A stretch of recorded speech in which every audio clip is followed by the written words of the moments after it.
不错，真的不错。老三，母后，你觉得呢？表妹自幼勤学苦练，琴艺自然不在话下。不过晴柔估计也不差。我？晴柔啊，要不你也弹奏一曲给母后助兴如何？你说什么呢？晴柔，你真的可以吗？可不要勉强自己呀。有嫣然、珠玉在前，确实难为你了。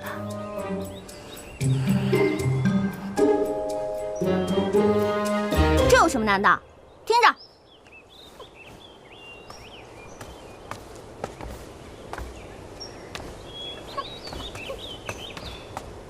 这有什么好玩的？让你们听点没听过的。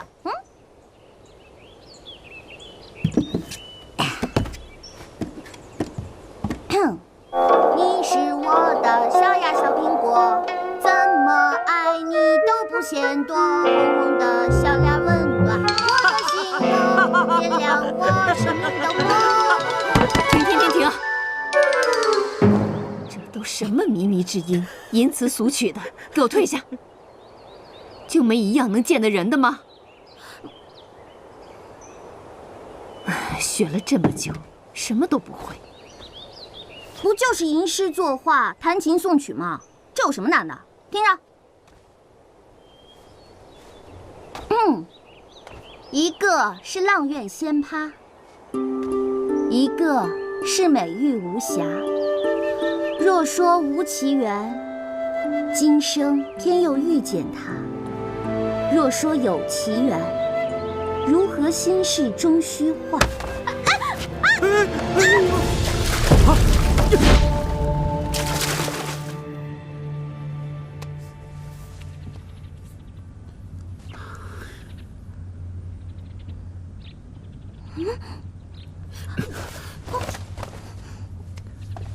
哎，我三哥一看你掉到水里，就奋不顾身的救你，还不谢谢我三哥的救命之恩呢？我凭什么谢他呀？明明是他坑我，好不好？非让我展示才艺什么的，哼！自己笨得像只猪，还赖在我身上。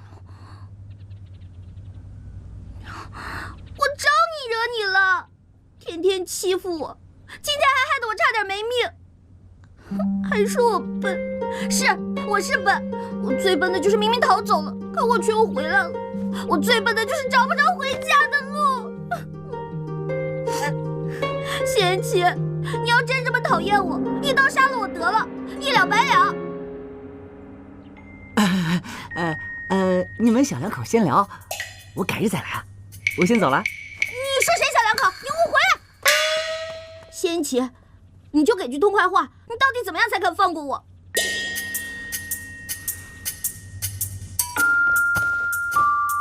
快把衣服换上，病了可没人管你。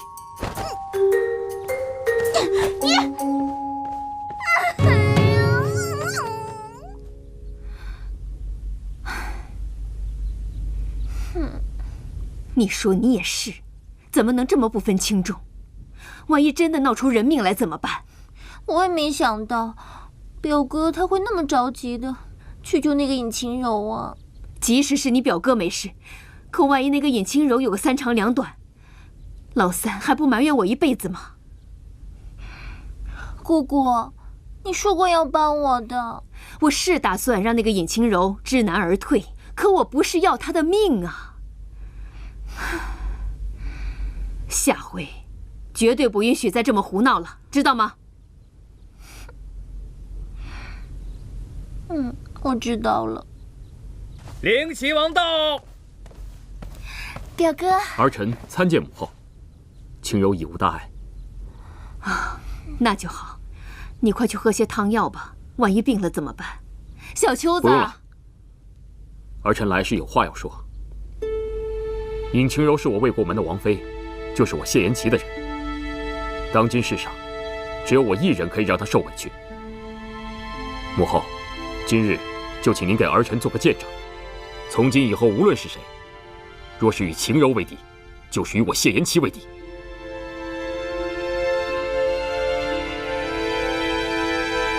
我的话说完了，儿臣告退。表哥，你看你这下怎么办？胡闹！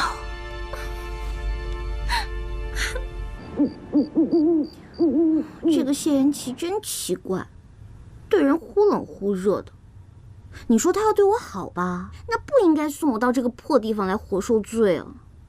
你说他对我不好吧，那干嘛还跳下水救我，还给我送衣服、送补品什么的？古代人的思维真奇怪，烦死了，烦死了。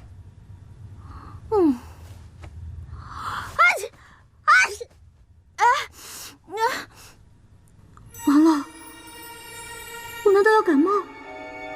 这可是在古代啊，万一得个肺炎什么的，那可是不治之症了。既然没人可怜我，那我必须得对自己好一点。要不先洗个热水澡？哎，不行，没有木炭啊，这怎么办啊？皇后娘娘，跟她借的，她肯定不在乎。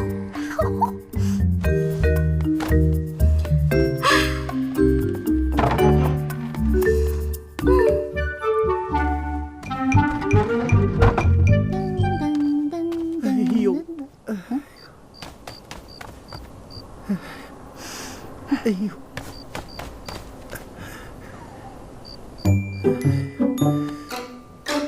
原来邱老头得了风湿啊！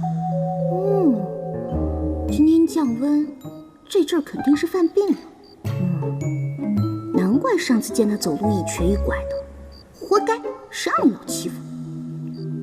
不行，尹晴柔，大人不计小人过，你要是就这么走了，那不就和邱老头一样了吗？邱老头，算你走运了。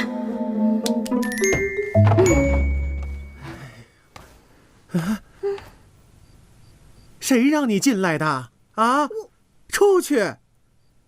你的小手板又痒痒了是吧？哎呦！等你腿好了，你再说说也不迟。哎，你……哎呦！风湿什么的最头疼了，恨不得疼起来两条腿都不要了。你这算干什么？看我的笑话是吧？我才没那么无聊呢。哎呦！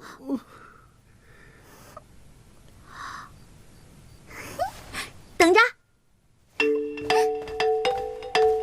哎呦！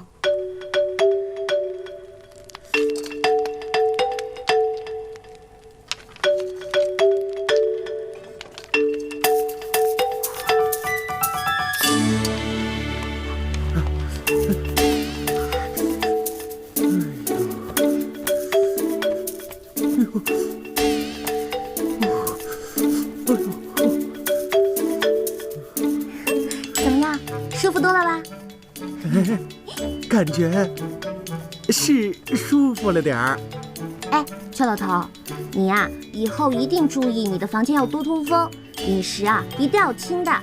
哦，洗漱要用温水，记得睡前要泡脚，要将双足浸入含有中药配方的汤药中，这样啊不仅有助于血液通畅，还可以消肿痛、祛风湿呢。你说你这小小的年纪，怎么懂得这些呀？啊？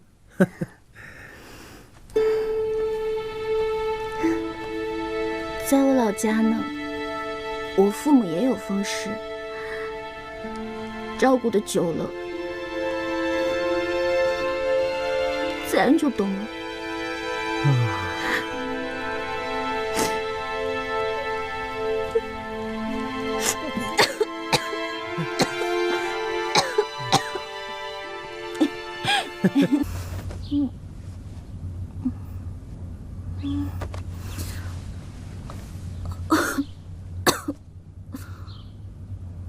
糟了，都这么晚了，要是被邱老头发现，肯定又要骂我了。晴柔姑娘，今儿邱公公身体抱恙，让您自行练习，公公还嘱托，近日宫中伤寒肆虐，让姑娘你务必喝下这碗治风寒的汤药，以防传染了皇后娘娘。哦，替我谢谢邱公公。是。哎呀，尹清柔，这么多关你都闯过了，这点苦算什么？阿扎阿扎 ，fighting！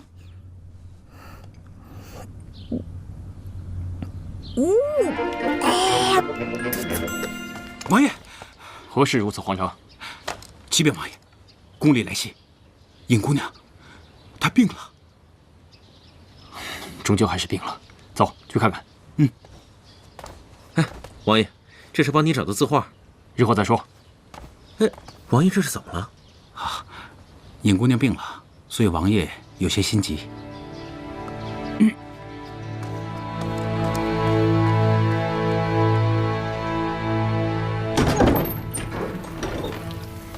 你怎么来了？我要是没穿衣服怎么办？哪有女孩子这么说话的？我看你是病糊涂了。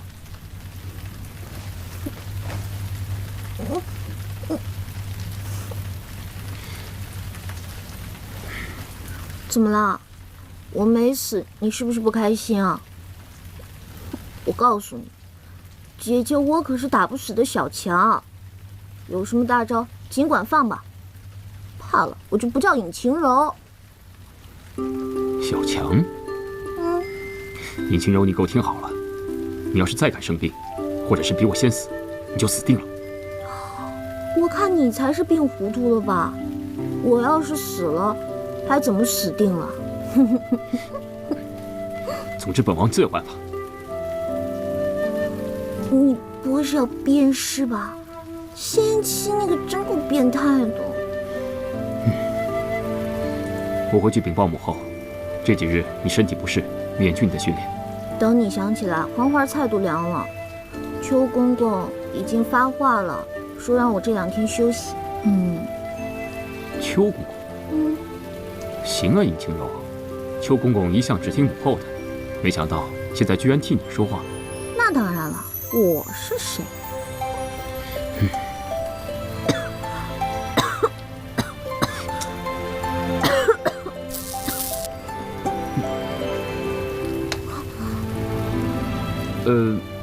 你先休息吧，改日再来看你。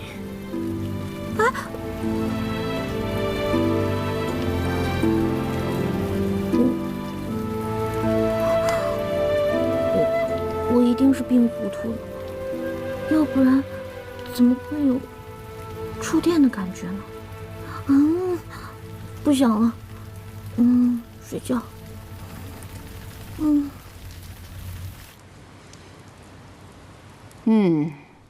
不错。没想到尹晴柔还能绣出这样的东西来。是呀，尹姑娘这阵子很刻苦的，老奴也觉得诧异。还别说，看起来还有点像你的手艺呢。是老奴亲手所教的，自然像老奴的手艺了。我看看，也没什么了不起的嘛。姑姑，您不会这样就让他过关了吧？本来想呢，那个丫头熬不住，自己也就走了。可没有想到，她不仅撑了过来，现如今还想有所成。哀家都不知道该如何是好了。既然这些都难不住他，那我们就给他来个大的。什么大的？再过10日就是皇上寿辰，依我看，不如就交给尹晴柔来操办吧。那怎么可以呀？她绝对办不成。要的就是她办不成。到时候皇上一生气，表哥再说什么也没有用了。不可借皇上的寿宴开玩笑。姑姑，这怎么能是开玩笑呢？这可是我的终身大事。姑姑，求求你了，寿宴年年都有，大不了明年我们再好好操办不就是了？给皇上补回来。姑姑，姑姑，好了好了好了，真拿你没有办法。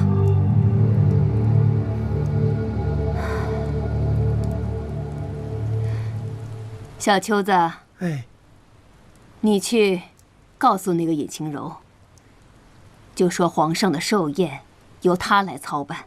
启禀娘娘，老奴怕尹晴柔她捅娄子。让你去你就去，我还怕她不会事儿呢。去吧，出了什么事，哀家担着。遵旨。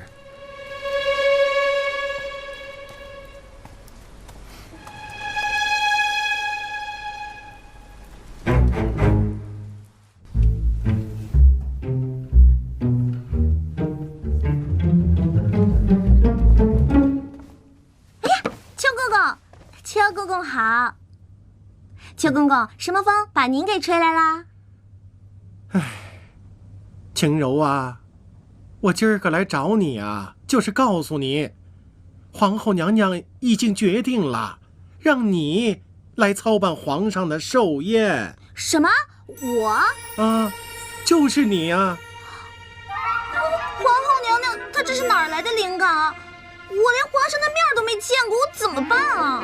没错，要是靠你自己，那是绝对完成不了的。可要是完成不了呢，那就是死罪。公公，咱能不能少办点落井下石，多做点雪中送炭的事儿啊？我说你这丫头能不能少犯点贫嘴啊？我这话还没说完呢。这当务之急呀，只有去找三王爷帮忙。不可能，我绝对不会求他的。再说了，我就算求他，他也肯定不会帮我的。你给我听着，眼下三王爷呀，最得皇上的喜欢，啊，你找三王爷帮忙没错。再说了，他是你未来的夫君，帮你那是理所当然呢。啊呸！公公，公公，你说你这丫头，我好心给你指阳关道，你不走，这我不管了，我。哎呀，公公，我错了。哎呀，烦死了，烦死了！我怎么这么倒霉啊？哎呦，谁呀？这声音好熟悉啊！我们快去看看。好，走。哎，你笨死了！啊！晴柔，我找到班了。哎呀，等会儿再说，先过去看看。啊！大同！哎，大同！大同！谁呀？哎！大同！哎，你们怎么也来了？哎，来，过来，快！哎，大同，你是怎么穿越过来的？哎，看来你们呢，对我们所处的环境已经很了解了吧？你过来也就算了，他怎么也过来了？哼，我哪知道啊！我那天正好路过这辆道具车，我正看见那孟姜与孔双双啊，哎，突然就一下啊，哎，我就晕过去了。等我醒来的时候啊，就在这儿了。啊，哎，那孔双双和孟姜呢？我醒来的时候，就我自己，还有这辆车，没有看见他们。妈呀，他们俩不会也穿越过来了吧？那我就不知道了。哎，那大同，你最近怎么样啊？我醒来的时候啊，我还真的以为是地震了呢。哎，我回到剧组里啊，发现整个剧组都不见了。回到驻地啊，剧组竟然变成了一个城镇，而且所有的人全都是古装打扮。我就在想，我这是迷路了呢，还是在拍什么戏啊？我就问路边的人，你们是在拍什么戏呢？哎，结果他们以为我是神经病，非要把我绑起来，然后把我送关。后来呢，有个老头人特好，就收留我在家里干活。这慢慢呢，我就意识到，原来我是穿越到古代来了。再后来啊，我就凭着我的手艺活，在这儿干点木匠活什么的。今儿啊，我是正碰巧过来取工具的。哎，没想到在这儿碰见你们了。哎，你们怎么样？我们啊，说来话长了。哎，天色也不早了，我们要回宫了。大同，你要不要跟我们一起啊？回宫？回什么宫啊？当然是回皇宫啊！什么？回皇宫？我就是这么当上宫女的，其实还好啦。哦，原来是这样啊。哎，我说你们真行啊，同样是穿越过来的，怎么差距这么大呀？行什么呀？这次办寿宴，办好了没功，办不好啊，又得掉脑袋。你看什么呀？太监。谁叫我这么倒霉？临来之前，好死不死之前穿了一身太监衣服，结果就被人家当成……可怜，人家可是纯爷们，好不啦？其实啊，我在剧组的时候啊，就怀疑过。来，让我检查一下。哎呀，好了你们两个。大同，其实正好碰到你，我有件事想求你。哎呀，晴柔，你说这话就见外了。以前在剧组的时候，孔双双自己弄坏了道具，非说是我弄坏的。哼，要不是你当时拍了照片啊，证明我是清白的，恐怕我早就被剧组给开除了。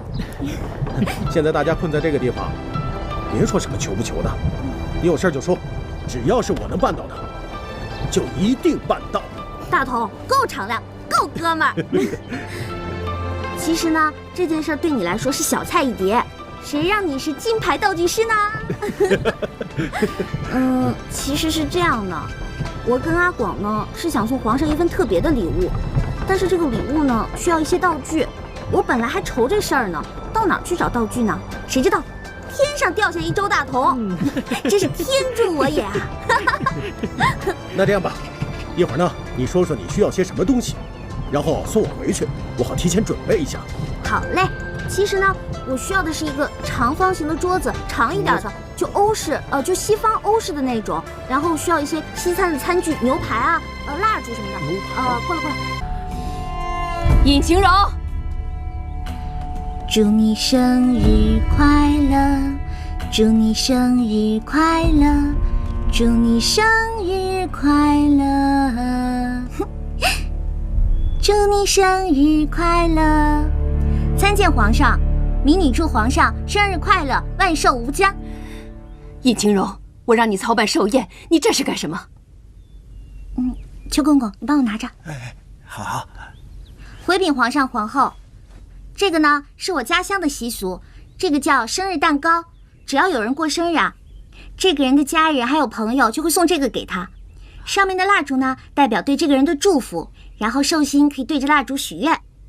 如果许愿过后能一口气吹灭这些蜡烛的话，那他的愿望就一定能实现了。这算什么风俗啊？从来没听说过。我倒觉得十分有趣。父皇，你不妨试一试。皇上，不如就先依了他。你总说年年寿辰都一样，今年也总算有些新花样。是啊，父皇。那就姑且试试。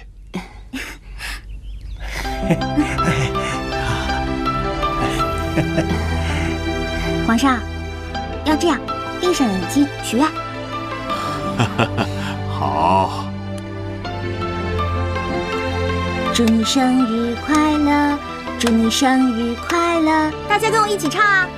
祝你生日快乐，祝你生日快乐，祝你生日快乐，祝你生日快乐，祝你生日快乐，祝你生日快乐，祝你生日快乐，祝你生日快乐！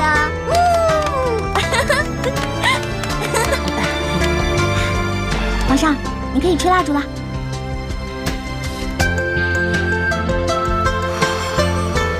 好，父皇一口气把蜡烛都吹灭了，愿望一定能够实现。父皇，你许了什么愿啊？这个……嘘，不能说，你也不能问，因为说出来就不灵了。好，不说也罢，终究是无法实现了。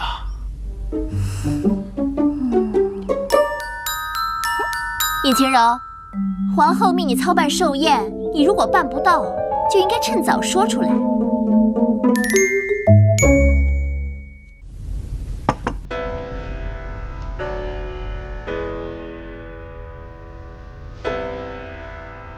皇上，皇后娘娘命小女子操办寿宴，并且叮嘱我一定要让皇上高兴。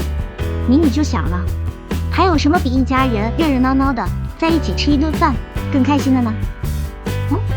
只有这一桌酒菜，哼！莫非你想让皇上、皇后跟我等同桌而食？皇上，在我的家乡，很多年轻人都不在父母身边，每年只有过年的时候才能在一桌吃饭。我想，那是他们最开心的时候。是啊，我们一家人很久没有坐在一起，安安生生的吃顿饭了。父皇，静柔用心良苦，不如我们还是入席吧。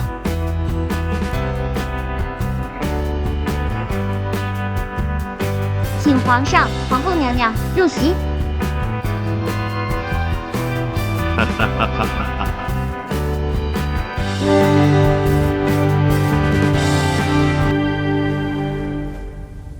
尹晴柔，你不会以为你也有资格坐在这里吧？我当然不会那么想了，那个位置是我留给大王爷的。说好了是一家人吃饭，理当应该有一儿的位置。请皇上、皇后娘娘还有各位王爷品尝，这是我亲手做的。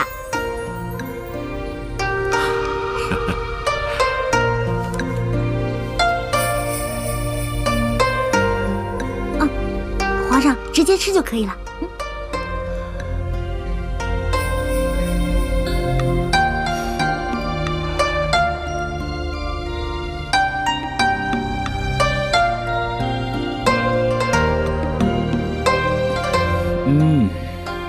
好甜呐，入口即化，非常的好吃。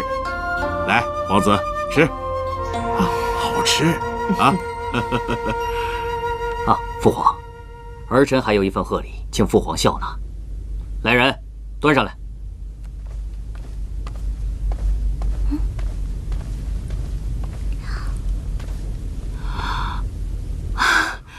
好一块独山玉呀！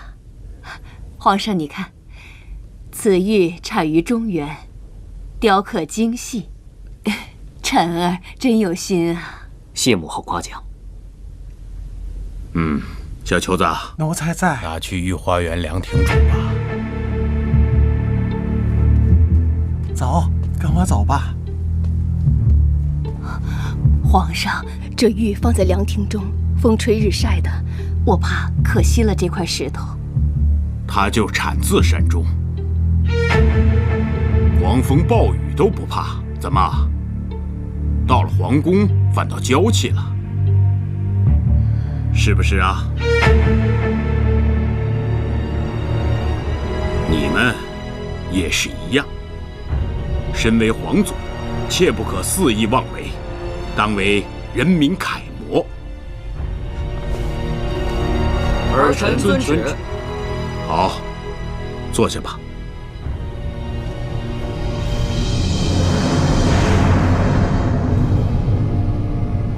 啊，萧儿，你为父皇准备的礼物呢？儿臣为父皇吹奏一曲。加油，加油！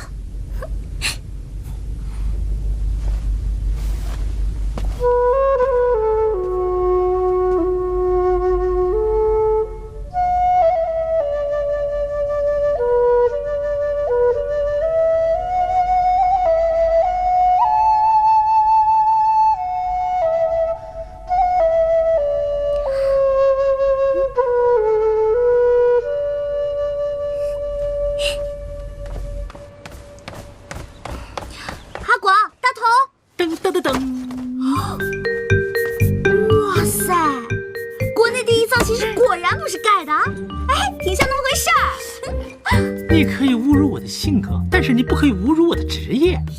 怎么样？一会儿我再给你展示一下我的易容术。瞅你那德行！哎，大同呢？我在这儿呢。哎，你们准备怎么样了？一切准备 OK。那就关门放皇上啦。来 OK。1、2、3，加油！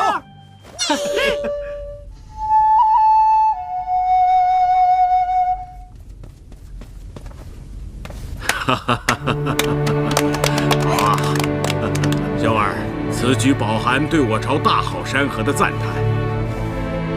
果然，不枉你在外云游多年，也算是有了一些收获啊。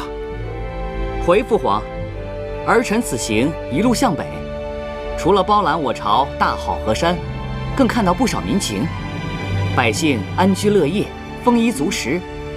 他们都祝愿吾皇身体康健，长命百岁。好好好。三表哥，你送皇上什么呀？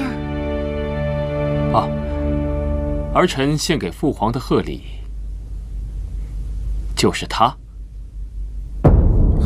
我？琪儿，你敢给你父皇纳妃？你眼里还有没有母后？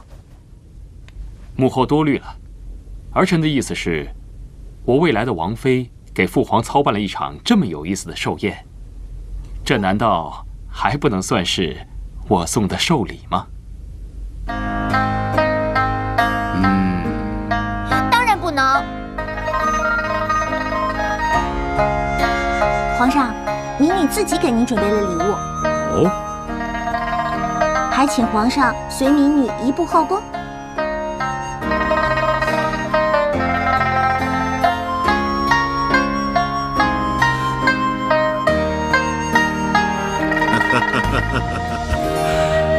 好。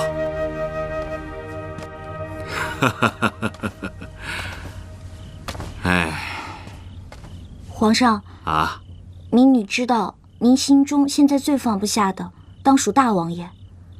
但人死不能复生，可今天是皇上的寿辰，民女有一份礼物想要送给皇上。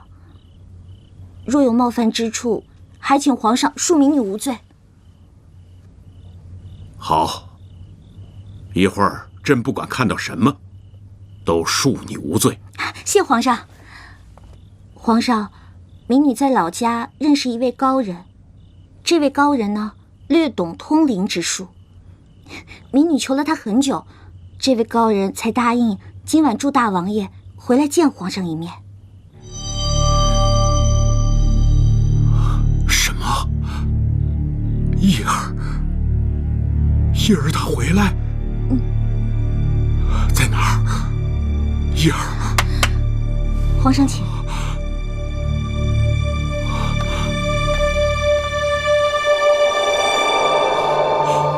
叶儿，父皇留步。人鬼殊途，我们这样说说话就好。真的是你吗，叶儿？父皇好想你啊！儿臣也想念父皇，还有母后。每次看到你们因为我伤心难过，儿臣就心如刀绞。父皇，你和母后这样，让儿臣去，也去得不安心。叶儿啊，父皇后悔让你亲自带兵出征。不能为父皇分忧，能为我朝江山社稷而战，儿臣虽死犹荣。只希望父皇和母后能够保重身体。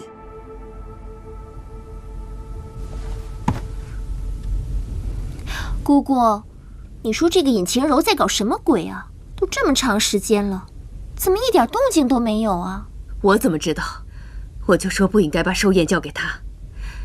当初你说你一起帮忙，你都干什么了？我是想帮忙，可尹晴柔不让。晨儿，在母后。不如你去看看，是。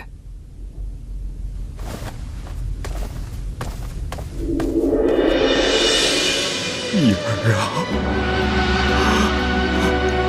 你可要常常回来看看父皇。父皇，我求高人今日带我来见你，就是想告诉你，不久之后我就将转世投胎。今世你我父子缘尽于此，还请父皇勿要以我为念，多多保重才是。一儿啊，一儿，父皇，能做您的儿子，是我今世最高兴的事情。如果有一天我老无所依，请把我埋在这。一儿，一儿，皇上，一儿，一儿，皇上，一儿，皇上，一儿，做龙体啊，皇上！一儿，一儿啊！节哀生变。一儿，真累呀。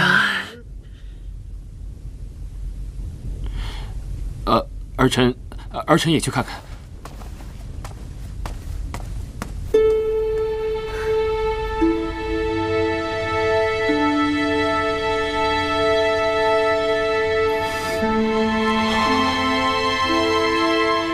皇上，大王爷已经投胎转世，还请您多多保重龙体。朕常常责怪自己，让他贸然亲自出征，又担心他怨恨朕。现在知道他的心意，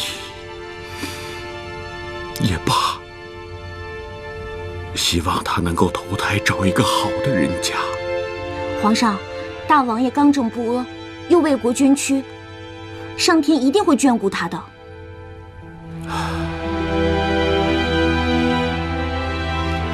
想不到你年纪轻轻，竟有如此本领。皇上谬赞了，那个民女啊，只不过是运气好，得到了一位世外高人的帮助而已。世外高人？他现在何处？朕一定要重重的赏他。世外高人啊，世外高人肯定是回他的世外去了，他们不在乎这些功名利禄的。而且皇上你要真的要赏的话，那不如就赏我吧。啊，我说怎么都赏给他了？真想不到你是如此爽快。皇上，民女是个普通人，普通人谁不想升官发财啊？不过啊，民女不想升官，民女就想发一点点小财。好，那朕就答应你，赏你黄金100两。一发了100两啊！100两？怎么，嫌少？不行不行不行，谢皇上！黄金100两，我要发！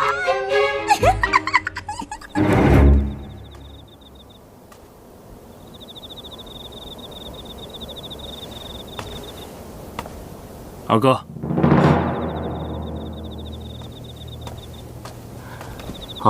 三弟啊，你可接到父皇了？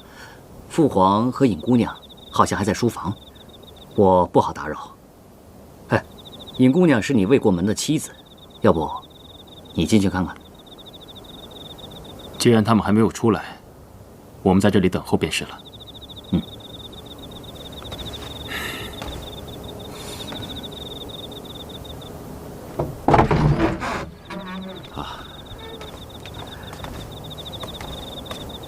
你们怎么在这儿？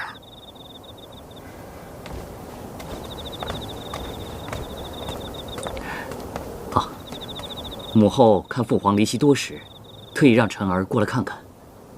皇上，皇后娘娘他们也等待多时了，不如我们就赶紧回去吧。好吧。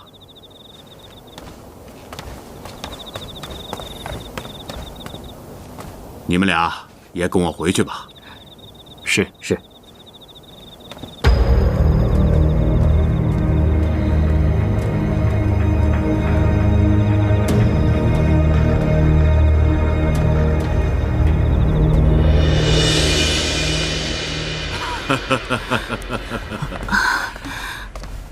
皇上，怎么去了这么久啊？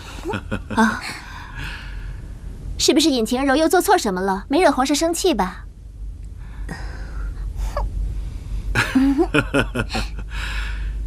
晴柔这份礼物啊，非同小可，甚得朕心。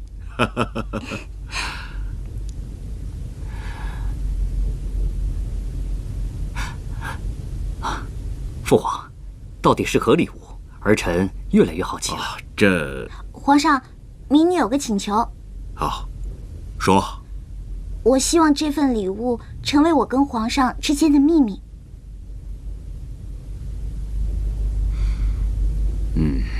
好，朕准奏。谢皇上。皇上，难道连哀家都不能知道吗？皇后，不要着急。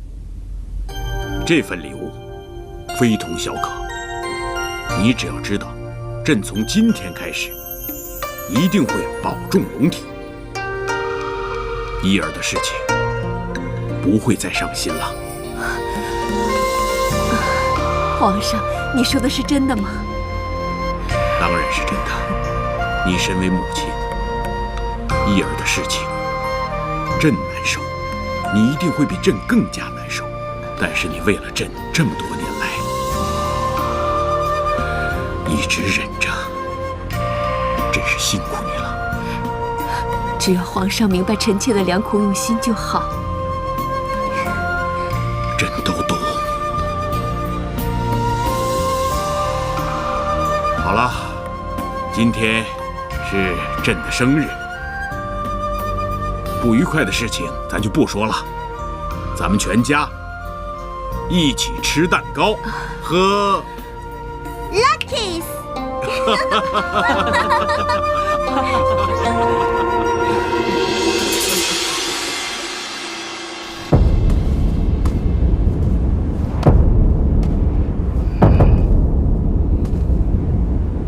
扫货行动开始！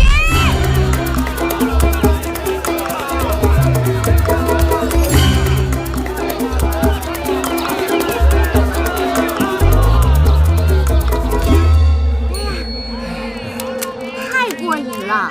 以前啊，我就想着去星光天地扫个货什么的，就学电影里那样，这个都不要，其他全给我包起来。没想到在古代实现了。就是这个粉呢，质地太粗糙了，一点都不贴妆。就是，你看看，哎，你看看这个，手艺也太糙了。哎呀，你们两个要是嫌弃啊，就自己做去。你以为我不行啊？如果我真开个胭脂店，就得比他们都强。哎，没错，要是让我在这儿开个铺子什么的，我做的东西保准比他们有用的多。好嘞。那就开呀！开什么啊？开什么？你开胭脂店，你开百货店，说不定过不了多久，我们就是这全京城最有钱的人了。哎，等会儿，我们俩开店，那你干嘛呀？你就白吃白喝啊？我嘛，负责哄老皇上开心，给咱们赚本钱啊。哎，其实啊，就算他什么都不干也行，因为这100两黄金本来就是皇上赏他的。哎呀，别这么说。我们呐，现在是一根绳上的蚂蚱，有福同享，有难同当。反正也暂时回不去了，都是要过日子的，那还不如过得好点。你们说是吧？啊？也对啊，也好。哎，那这样，来，祝我们生意兴隆。老板，哟，打包的菜做好了吗？哎，做好了。大嫂，今天怎么没见那个小姑娘跟你一起来啊？她在店里呢。啊，我给小姑娘准备了一份礼物。你帮我带给他吧。不用，太客气了。谢谢。没事儿。其实大嫂，我有件事儿想麻烦你。哦，你说。在这附近有没有好一点的店铺要转售或者出租的？我想盘个店。这没问题，包在我身上。你跟我家小丫头又那么投缘，以后到家里来做客。那就谢谢大嫂啦。不用，谢谢啊。哇，能赚好多钱！耶！哟，双儿姑娘，你的贵人还没有来接你啊？他会回来的。你信吗？你还真以为自己是什么天姿国色呢吧？不过和我们一样是卖笑的，男人玩玩也就罢了。他要是真想回来接你，到现在怎么会连个人影都没有啊？你遇不到好男人，那是你没本事。我孔双双可不一样，见过我的男人就没有一个放得下的。走着瞧吧，等我哪天飞上枝头当凤凰了，你会后悔用今天这种态度跟我说话的。哼！哎，都当了婊子了，还立什么牌坊啊？切，什么玩意儿！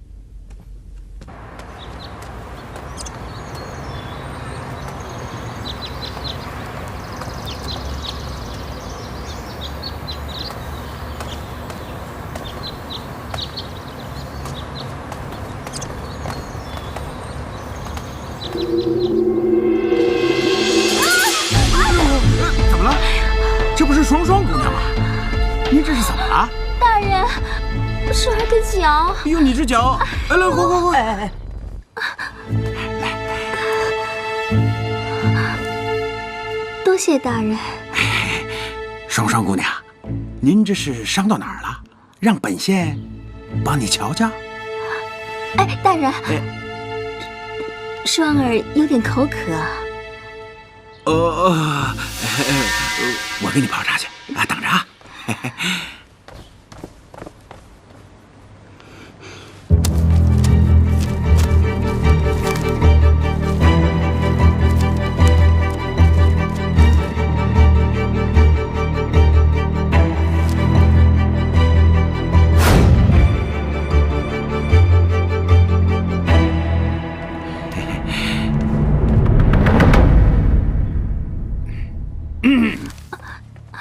大人，双儿姑娘，您这是？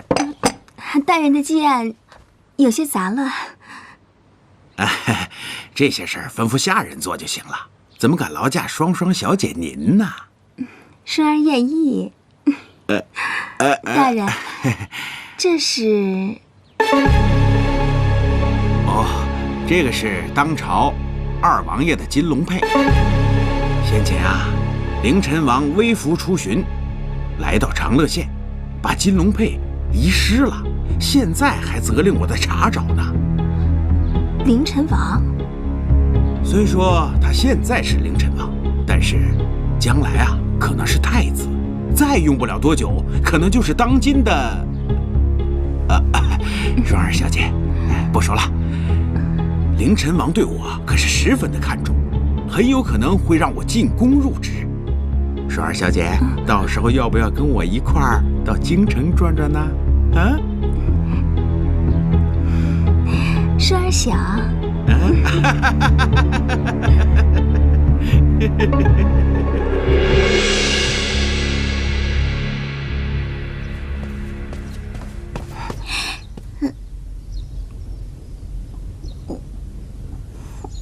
参见皇上、皇后娘娘、三王爷。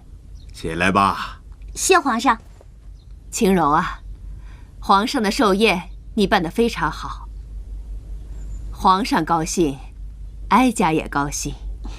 说吧，你想要什么赏赐啊？赏赐？皇上已经赏过我100两黄金了。还有人嫌赏赐多的？那做人也不能太贪心了。好，朕就喜欢你的坦诚。哦，皇上，我想到我要什么赏赐了。好，说吧。我想啊，儿臣想代尹晴柔求一个赏赐。我还没说完呢。儿臣恳请父皇母后赐婚。废除3月之约，让我与尹晴柔尽快成婚。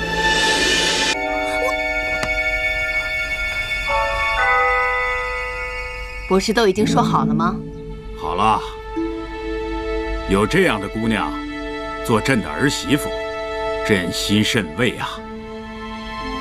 尹晴柔接旨，民女在。朕现在就将你赐给灵齐王谢延琪为妃，择日成婚。儿臣谢过父皇。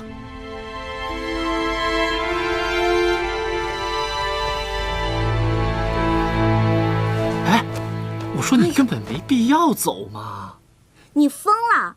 皇上让我嫁给冰块脸，那可是冰块脸啊！我不走，留这儿等死啊！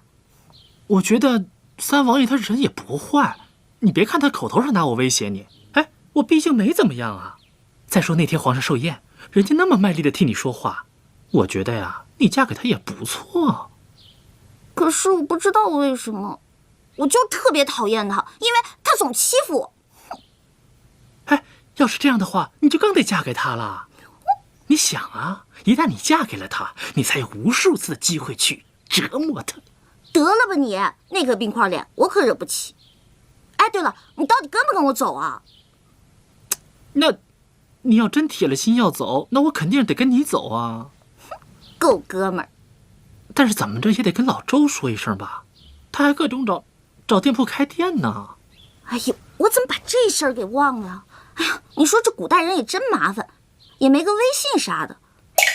这样吧，你出宫去通知老周，我呢收拾好东西，咱们呢在城门口会合。那你可真想好了啊？那当然了，生命诚可贵，爱情价更高。若为自由故，两者皆可抛。怎么办？怎么办？这可怎么办呀，姑姑？嫣然呐，你可别转了。姑姑，你可得帮帮我。姑姑，你答应过我，灵齐王妃除了我，谁也当不了。姑姑，你最疼嫣然了。你知道，我打小就喜欢三表哥，他要是娶了别人，我会伤心死的。嫣然呐，你说的这些，哀家都知道。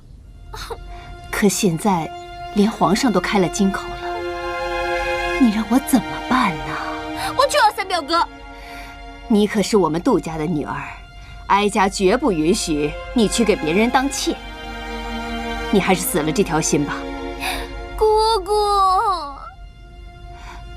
要不然这样吧，琪儿呢，虽然才貌双全，可论起对人体贴入微，晨儿才是最好的。要不然，哎，姑姑，二表哥再好，我心里也只有三表哥一个人。姑姑这不是不想你嫁得那么远吗？我不，姑姑，你要是心疼我的话，就帮我把三表哥抢回来。你嫣然，嫣然，不许胡闹！参见皇后娘娘。哥哥来了，你来的正好。你帮我劝劝嫣然。这事我知道了。嫣然的婚事，皇后娘娘就不要再操心了。既然三王爷心有所属，那是嫣然她没有这个福气。爹，你还要怎么样？输给一个来路不明的丫头，你还好意思跑到皇后这里来让她为你做主？嫣然，让她去吧。这丫头被我宠坏了，是时候让她知道，不是她想要什么就能得到什么。哥哥，嫣然只不过是个女儿家，你也太严厉了吧？你嫂子去世以后，就留下嫣然这么一个女儿，被我娇生惯养，才这么没大没小。刚才我听见皇后娘娘提起了二王爷。没错，你也知道我心疼嫣然，一直想把她留在我身边，所以就想琪儿不行，还有晨儿。不知哥哥意下如何？皇后娘娘视嫣然为亲生女儿，您的安排是最好的。可是嫣然，你放心，我会跟他好好谈谈。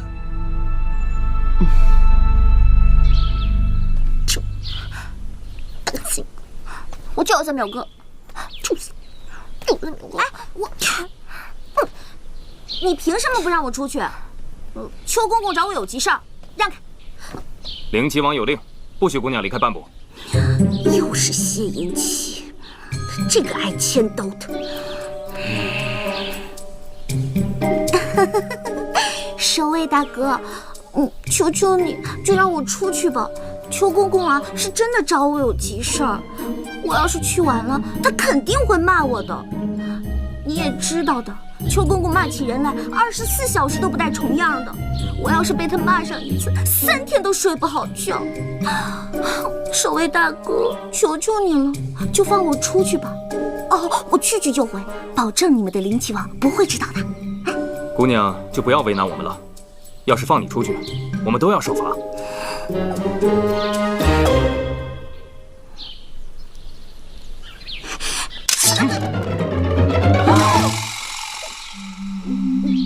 我一个弱女子，没必要对我动刀动枪的吧？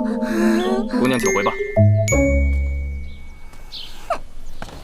尹晴柔，皇后娘娘等你半天了，你还磨蹭什么呢？再不去，娘娘要发火了。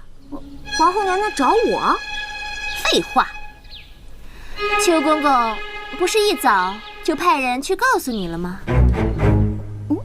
你怎么还在这儿？皇后娘娘在御花园已经等不及了，让我来看看你。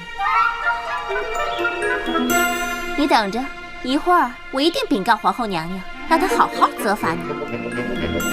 哎呀，杜大小姐，不是我不去，是这位守卫大哥不让我出去啊。谁让你来的？属下是奉灵齐王的命令，不许尹晴柔离开。灵齐王大还是皇后大？这那还用说，当然是皇后娘娘大了。守卫大哥，你还是让我出去吧。要是皇后娘娘怪罪下来，我受罚掉了脑袋，你也跑不了。可是，放你出去，我们也一样要受罚。哎呀，我不是说了吗？我去就回，你们灵齐王不会知道的，你也不会受罚的。你信不信？我现在就去禀报皇后。守卫大哥，求求你了。这还不快让开！是。还不快走！是。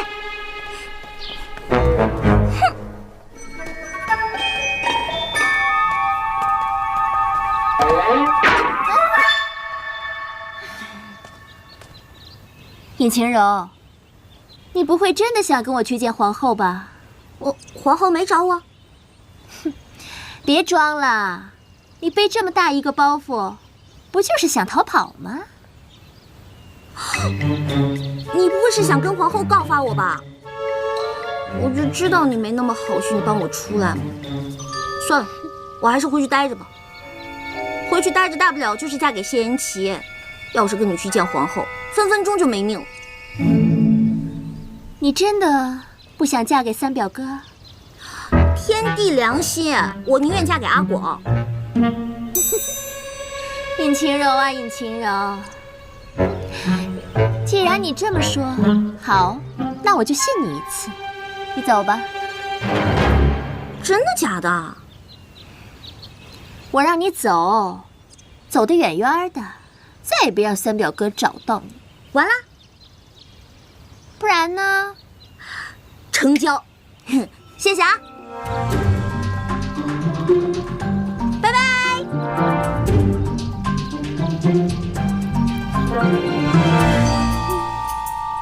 表哥，新娘子跑了，我看你这回怎么娶。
什么人？你在干什么？你们两个轻点儿！怎么了？怎么了？这是？邱公公，干什么呀？回邱公公，就是这个丫头，她竟敢擅闯宗祠，被我们俩给抓住了。放肆！这是未来的灵齐王妃啊！小的有眼不识泰山，还请王妃饶命啊！哎，没什么，你们起来吧。谢王妃饶命人。下去吧。是。晴柔啊，你到这儿来干什么？邱公公，我就是想进去看看，这里边有什么呀？这儿啊，这是皇家的宗祠，里面供奉的都是历代帝王祖先的亡灵。还有镇国之宝天机盘。天机盘啊，是什么呀？天机盘就是开国玉玺的宝座呀。每逢帝王更选新帝和新后就要到这里来去祭拜，然后从天机盘上取下开国玉玺，在登基的宝册上盖上玺印，这就意味着历代祖先对新帝新后的认可。一定是他们。邱公公，我能进去看看吗？就一眼行不行？万万不可，只有皇族才能进去啊！外人进去了，那就是死罪。甭说我了，嫣然姑娘，皇后多喜欢她呀，那都没进去过。我说晴柔啊，你若是真想进去，等到灵齐王大婚之日，让他带你进去不就成了？干嘛急着现在呀？只要嫁给谢延琪就行了。那是自然了，你嫁给了灵齐王，那你就是皇族。灵齐王大婚，那必然要带你进去祭拜呀，名正言顺。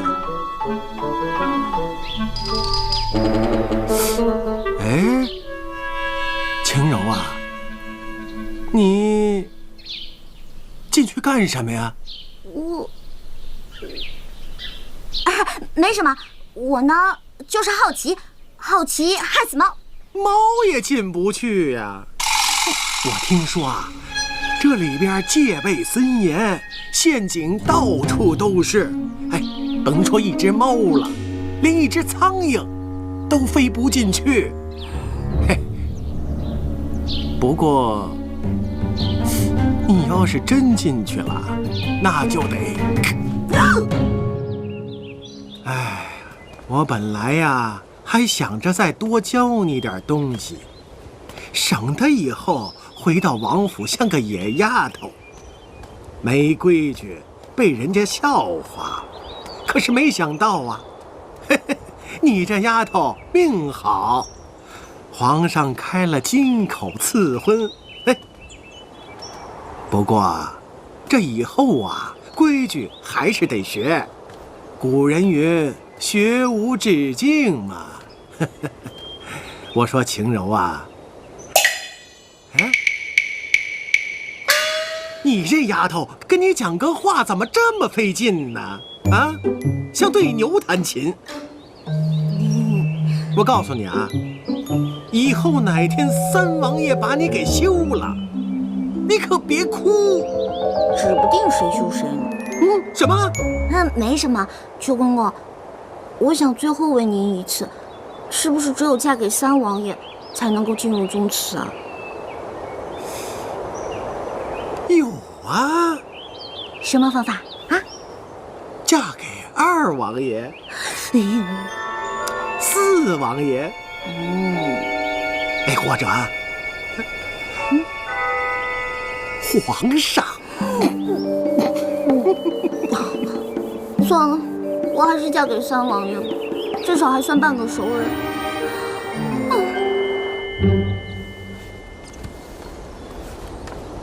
王爷，御史张大人、礼部窦大人还有兵部程大人都来了，说是要恭贺您新喜。你告诉他们，说心意本王领了。但是今日不得空，让他们大婚之日早点来，多喝2杯。好，那您看这礼物啊，微臣明白，微臣会原封不动送还。下去吧。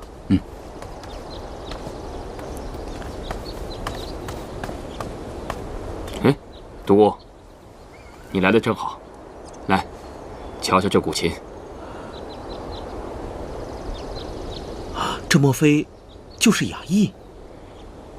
好眼力啊！此琴正是雅意，是本王弱冠那年父皇赐予我的。很多年了，这琴一直藏于阁楼，今日也该拿出来晒晒太阳了。果然是好琴。王爷，看您今天兴致不错，不如弹奏一曲如何？也好，那本王就献丑了。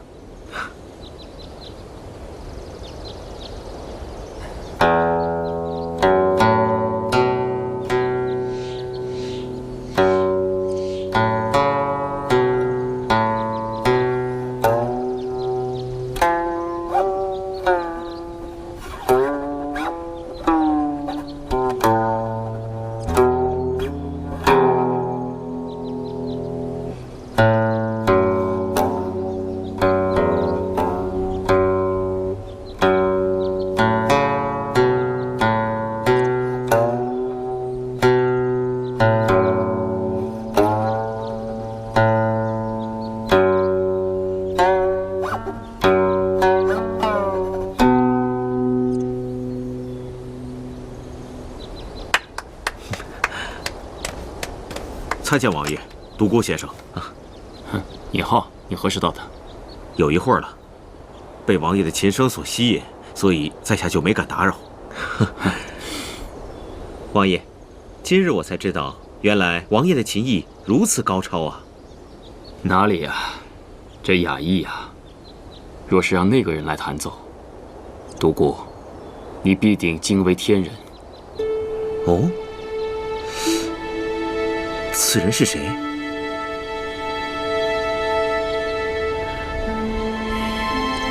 王爷，您一早就让李章找我来，有什么事吗？哦，尹浩，我有一事与你商量。我记得你可是家中独子。是，没错。尹老将军战功赫赫，如今也到了颐养天年的时候，不知他与尹老夫人有没有想过收一个义女，承欢膝下呀？义女？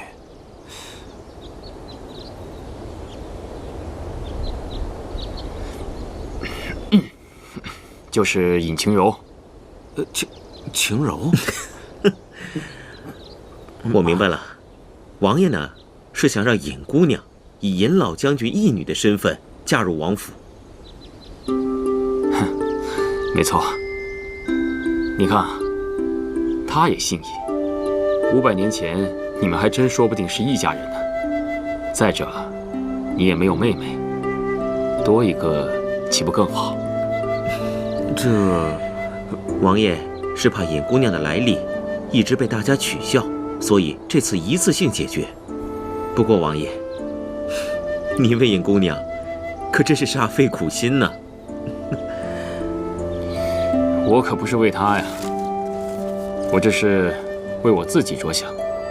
哦，父皇赐婚，我不能不从，但又不能让世人说我谢延琪的王妃来历不明，失了我的名声。既然王爷都开了口，回去我和我爹娘商量一下，他们若知道是王爷的事，想必也不会不答应。那就有劳你了。王爷言重了。